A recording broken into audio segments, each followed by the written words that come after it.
if a good restorer does what he's supposed to do and have a clipboard in every single room that he is restoring and teaches employees to fill it out every single day, that's the magic for them to get paid and for them to stop the criticism that they didn't do that.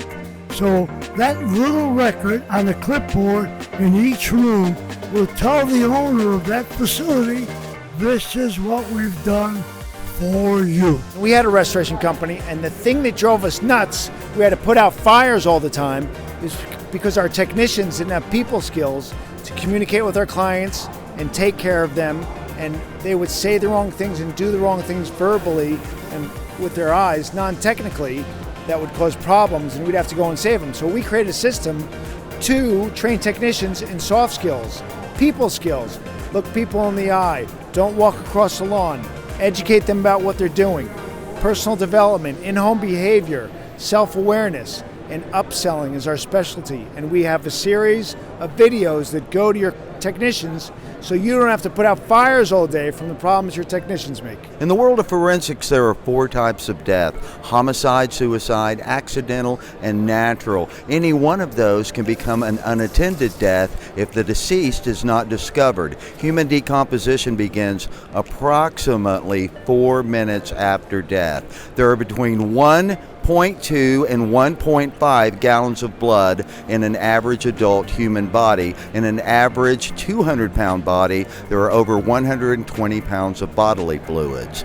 If the deceased is not discovered within 72 hours, now we've moved into a full-blown unattended death scenario. According to Dr. Michael A. Berry on page 81 of his book, Protecting the Built Environment, that whole environment's going to have to be cleaned. Cleaning and disinfecting are 2 distinct processes. When we're cleaning surfaces, the three big areas of consideration, by the way, are structure, contents, and indoor air quality, not necessarily in that order. So when we're working to clean, we've got to dry clean first to decrease the viral load, then we wet clean, and that sets up the stage for disinfecting. Proper disinfecting in the world of forensic restoration is the application of an EPA-registered hospital-grade tuberculocidal disinfectant, proven to kill both gram-negative, gram-positive bacteria and inactivate both enveloped and non-enveloped viruses.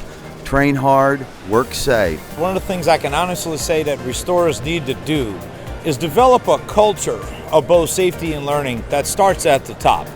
If you, as the owners or managers of an operation, care about health and safety and training on the site, then you will develop a true culture, because that's what we really need to do. And remember, with restoration especially, cleaning, newer chemicals coming out, different problems out there, COVID just came up, those type of things are always going to bounce. But with restoration, there's a continued new trend of new products.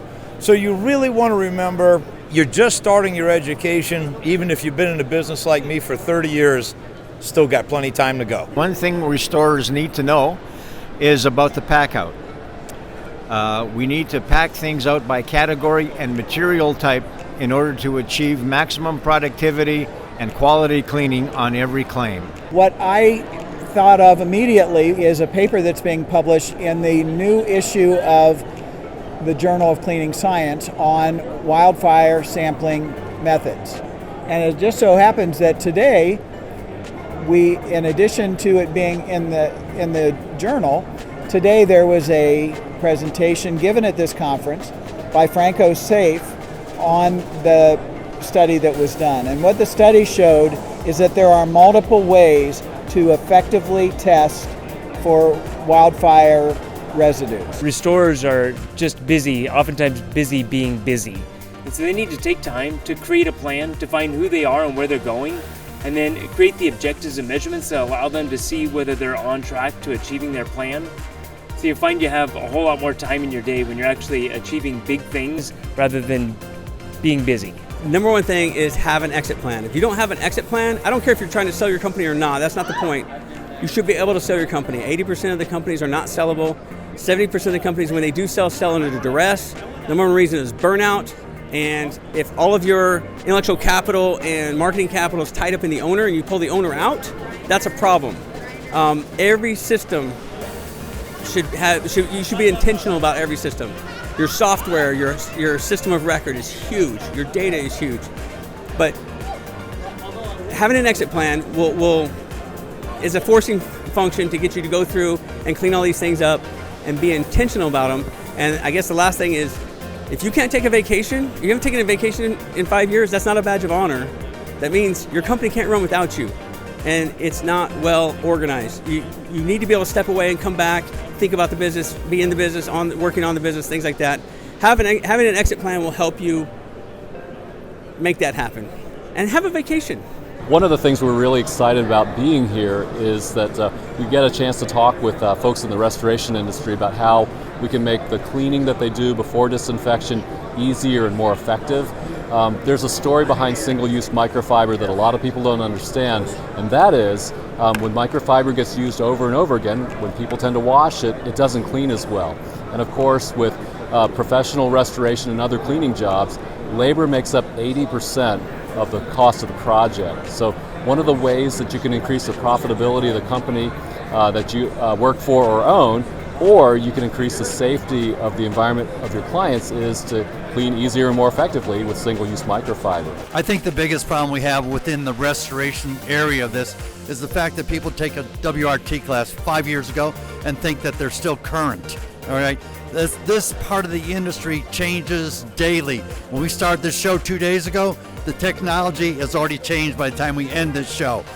Go out and get more education. So for me, one thing that I see a lot of restorers do is we tend to compare ourselves to each other when it comes to our service experience and the way that we operate. And I think it's really important that we realize as restorers that most of our customers, if we're dealing with homeowners specifically, are going through this for the first and last time. And the people that they're going to be comparing us to are not big box franchises or our local competitors. They're comparing us to Amazon and Uber and organizations like that. We need to step up our customer service game to be able to emulate these organizations that they're used to getting immediate answers, immediate service, companies that are going above and beyond and wowing them in ways that most restorers have never even considered. I think the more we do that, the more successful we're going to be as an industry.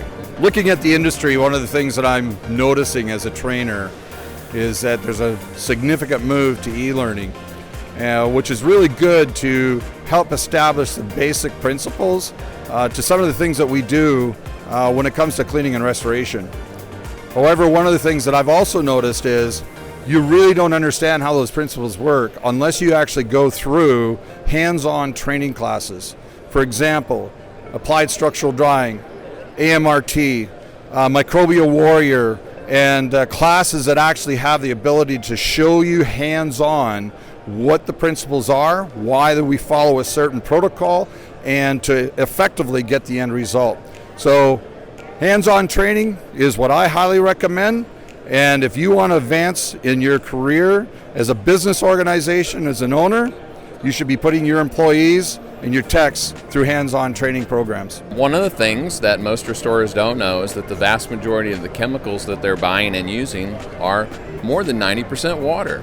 And so you're paying a lot of money to ship the water, and you're paying a lot of money for a dilute product.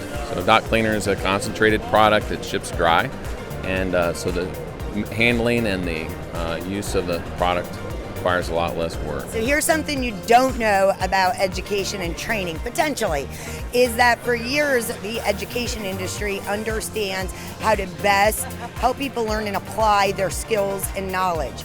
And that is by very deliberately preparing people, making them aware of what they're going to learn, then having their training event, and then having them constantly review and apply that knowledge in the day-to-day world. It gets better retention, better results. Check it out.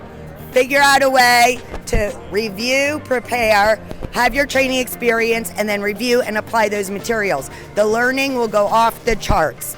I just recently, this week, had a customer call me. They had a company out to do a flood cleanup for them, and the people didn't actually extract the water. They just set fans and dehumidifiers and told the customer that would actually take the moisture out of the house, and they'd be back in a few days. The customer didn't really think that was right. They reached out it literally is 100% more effective to extract the water before you try to start the drying process. It's the most important part of the water restoration process. So make sure you're using good extraction equipment and you're doing that at the beginning of your job. They don't set up their containment properly with an airlock or with a decon chamber. That's the most common. One single barrier of plastic with a zipper, and that's not enough. You know, I've been told over and over and over that we need this extra layer, and we all know it. So we've made it easy to do that, and you don't need any special training to set it up. I think the number one thing that restorers should know that they don't seem to know is more of what they need to be looking for to grow the business. I think we have too many owner-operators who get really good at one piece of the business and lose sight of how they can build the business for their employees by taking on other facets of the restoration industry.